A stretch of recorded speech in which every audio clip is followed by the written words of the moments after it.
Salut les papas et bienvenue dans les Papa Poules. Aujourd'hui épisode un peu exceptionnel, le test du super papa. Le test du super papa, qu'est-ce que c'est? C'est 3 épreuves.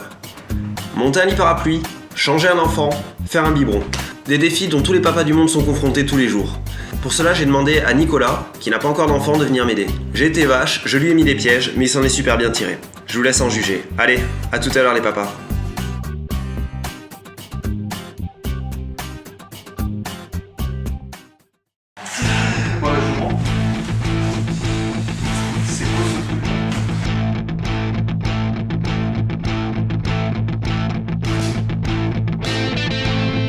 Ah d'accord. D'accord quoi? Non.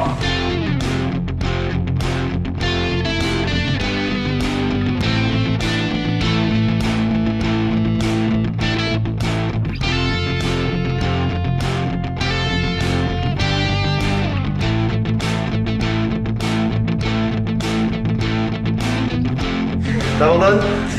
Ah ouais, je lâche l'affaire. Le lit parapluie, c'est l'outil indispensable de tout parent qui part en vacances. Alors, Nico, comme tu avais raison, on a le matelas qui protège le lit parapluie quand il est plié. Ça, on va le garder pour plus tard, ça nous sera beaucoup plus utile.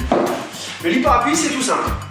Il y a une technique évidente pour le monter, qui est toute bête, c'est celle-ci. Quand le lit est plié avec l'intérieur du lit en position montée, vous tirez les petits bords que vous montez.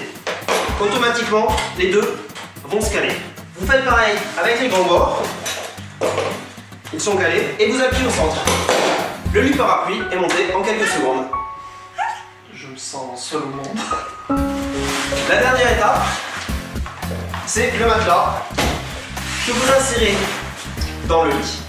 Si vous devez partir en vacances plus de quelques jours, pour le confort de votre enfant, je vous conseille d'acheter et de placer un surmatelas. Le coût est modique et le confort est vraiment là. Maintenant, le démontage, Nico, je te laisse gérer. Ça pique.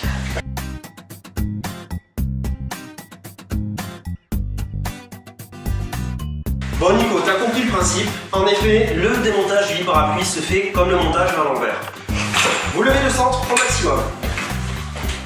Vous déverrouillez les petits côtés.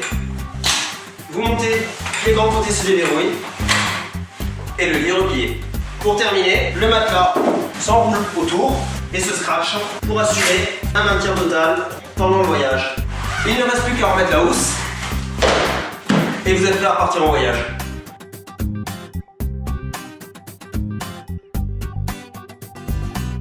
Bon, Nico, moment tant redouté des nouveaux papas et des futurs papas, changer l'enfant. Donc pour ça, j'ai préparé sur mon coin de table tout ce qu'il faut pour changer un enfant tranquillement à la maison. Ouais. Je t'ai mis tous les objets nécessaires pour changer la petite, mais je t'ai mis quelques petits pièges, des choses qu'il vaut mieux éviter d'utiliser quand on change un enfant. J'ai vu que sur ce côté de la table, tu nous avais installé quelques 2-3 petites choses. Je te demande de ne pas les utiliser parce que le scotch pour ligoter l'enfant pour qu'il ne bouge pas, ou les serpex pour être sûr. Oh, ça peut marcher. Non, c'est pas sécurisé. C'est pas sécur du tout. Donc écoute, je te laisse prendre les objets et nous faire un tas. Tu mets là-bas ce que tu n'utiliseras pas et tu laisses ici ce que tu utilises. Et nous dire un petit peu. Allez, vas-y. Alors, gel lavant-boue. Corps à cheveux. Non. Ça, pour la petite, non. Mais pour nous, oui. Avant de la changer.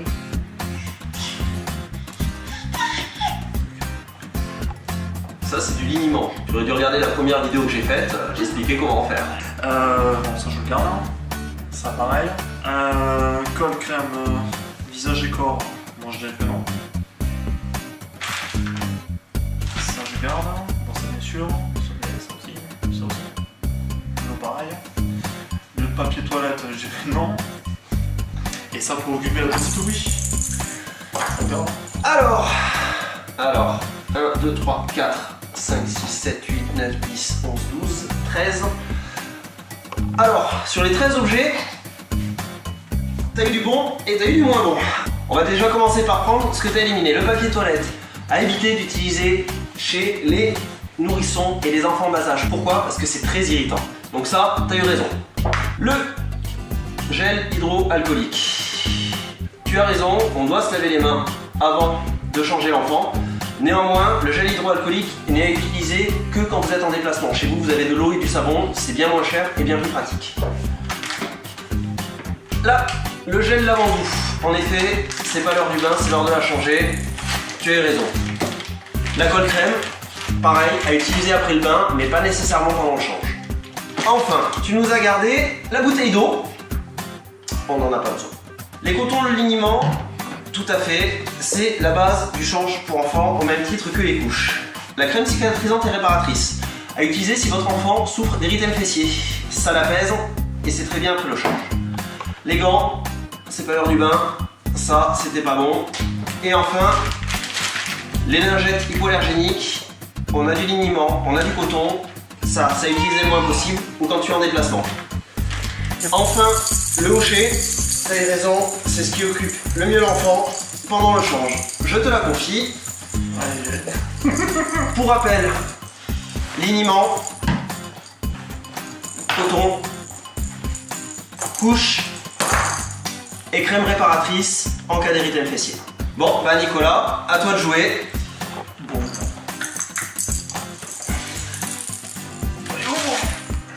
Qu'est-ce que tu m'as... Merci.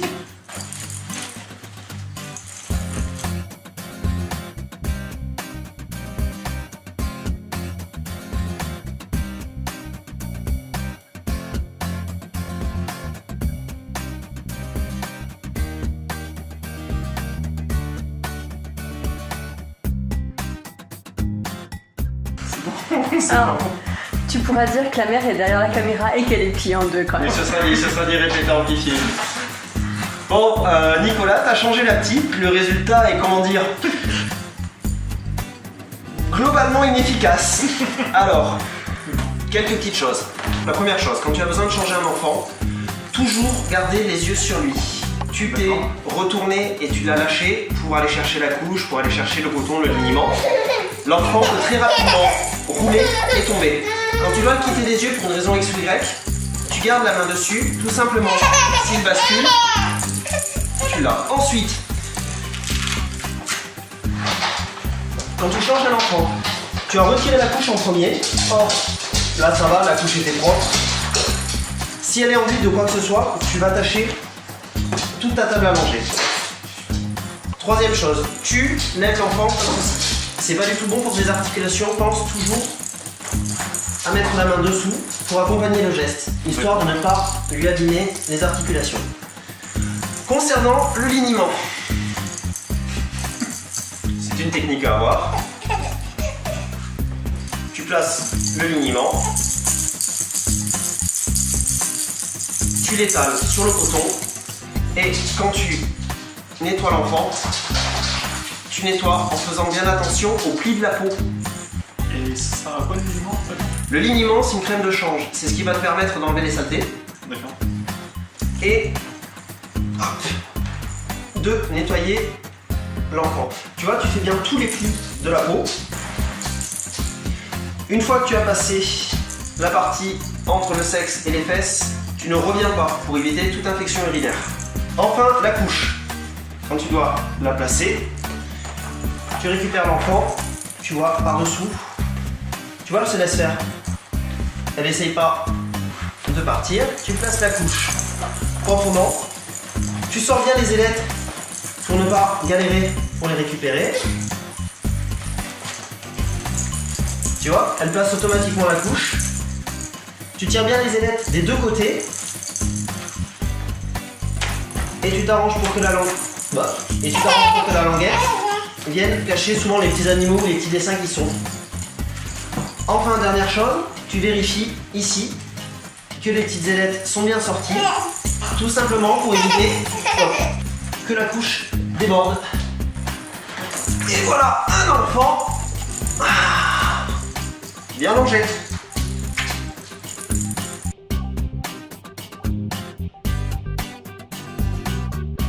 Alors Séverine, tu es la femme de Nicolas, tu es auxiliaire de puéricultrice en crèche et tu as une méthode alternative pour mettre la couche aux enfants. Est-ce que tu peux nous montrer? Oui, bien sûr. Alors, on y va. alors, ta technique, c'est de mettre la couche par le côté. Voilà, donc on prend par la cuisse, on tourne l'enfant sur le côté. Ouais. on met bien la couche, on appuie sur le matelas et on la récupère de l'autre côté en tournant pareil, en prenant par la cuisse. C'est pour éviter de se faire mal à l'enfant à la colonne vertébrale. D'accord. Et après on reprend par devant. Après c'est pareil, c'est le même C'est principe, la même technique, hein. même principe, seulement je fais sur le côté pour éviter de lever et de faire mal à la colonne vertébrale. D'accord. Voilà. Ça n'a pas l'air de gêner la petite en tout cas. Donc, Non. Malgré qu'elle bouge, ça va. bon. Et ça, tu peux le faire sur les nouveau-nés, sur les nourrissons et même sur les plus grands? On peut faire sur les plus grands. Après, si les enfants sont habitués à lever les jambes, quand ils sont plus grands, c'est plus compliqué. Ouais. Mais oui, on peut faire. Quand ils sont habitués à faire son côté. Tu me disais tout à l'heure que tu préférais utiliser du liniment plutôt que des lingettes imprégnées de produit. Pourquoi? Parce que le liniment est plus sain. Enfin, dans les lingettes, il y a plusieurs produits et ça peut irriter la peau. Je te remercie en tout cas pour cette méthode alternative. Bah, les papas, voilà, vous avez 2 nouvelles méthodes pour apprendre à changer la couche de votre enfant.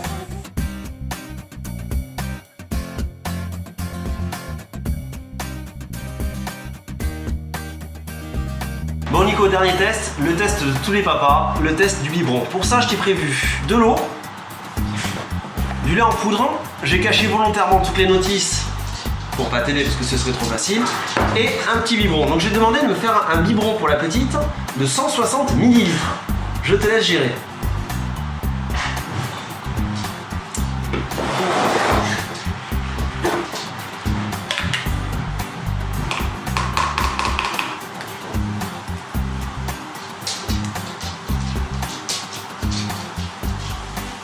Bon, ça c'est la dosette pour le lait. Toi, je sais, non, t'as des mesures dessus. Alors le piège c'est que t'as pas de mesure. Une dosette égale une mesure. Sadique. Ah oui, c'est beaucoup trop drôle.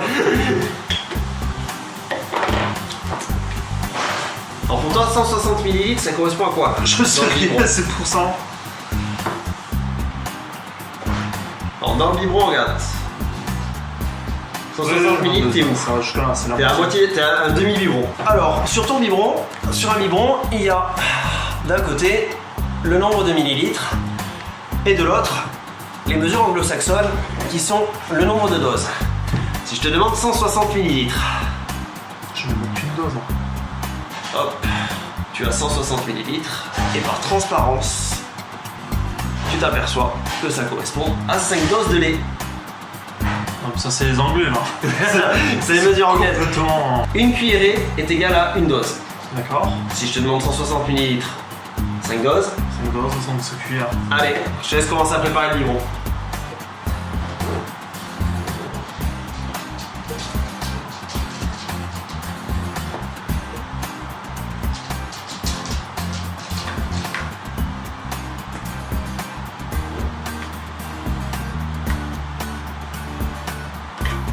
Et voilà, 5 bonnes doses de lait.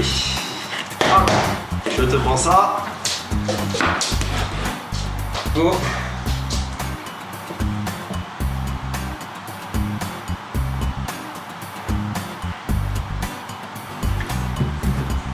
C'est bon, Alors, pour mélanger, tu t'y prends comment? avec un shaker. Allez, vas-y. Ah, mais attends, il est bien verrouillé ton truc, hein. Ah bah, toi de vérifier.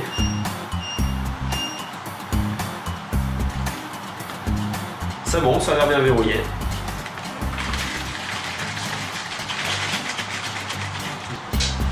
Il y avait des choses bien, il y avait des choses pas terribles. Bon, déjà, la chose bien, c'est que tu as vérifié que ton biberon soit bien fermé. Maintenant, pour préparer un biberon, là, dans le cas 160 ml, 5 doses. La première chose à faire, c'est de doser l'eau. C'est l'eau qui va nous donner la dose adéquate. 160 ml, hop, 5 doses, on est ici. On mesure d'abord l'eau. Et ce n'est qu'après avoir mis l'eau qu'on y incorpore les doses. Pour éviter les cuillères trop pleines ou trop vides, toujours araser la cuillère, soit avec un couteau, soit avec le petit rebord de la boîte. Enfin, pour éviter les grumeaux, vous faites légèrement tourner l'eau et vous incorporez les doses petit à petit. Ça permet au lait de beaucoup mieux se dissoudre et d'éviter les paquets. Enfin, pour secouer le biberon, on va éviter le mode shaker qui malheureusement incorpore de l'air au biberon et tu le vois, ton biberon est plein de petites bulles, ce qui va provoquer des régurgitations pour l'enfant et des gaz inopportuns. Mais le dernier mouvement que tu as fait était le bon, c'est celui-ci. Doucement, pour bien mélanger le lait. Et voilà, regarde, t'as pas de petites bulles d'air dans le biberon, t'as pas de mousse par rapport à celui-ci qui mousse et qui fait des bulles d'air. Voilà Nico, maintenant tu sais préparer un biberon, tu sais changer une couche, tu sais déplier un lit parapluie, t'es prêt à devenir un super papa. Merci en tout cas d'avoir suivi cette vidéo. Vous pouvez me rejoindre sur les réseaux sociaux, sur Facebook, sur Twitter. Je vous invite à liker, commenter et partager la vidéo. Allez, ciao les papas!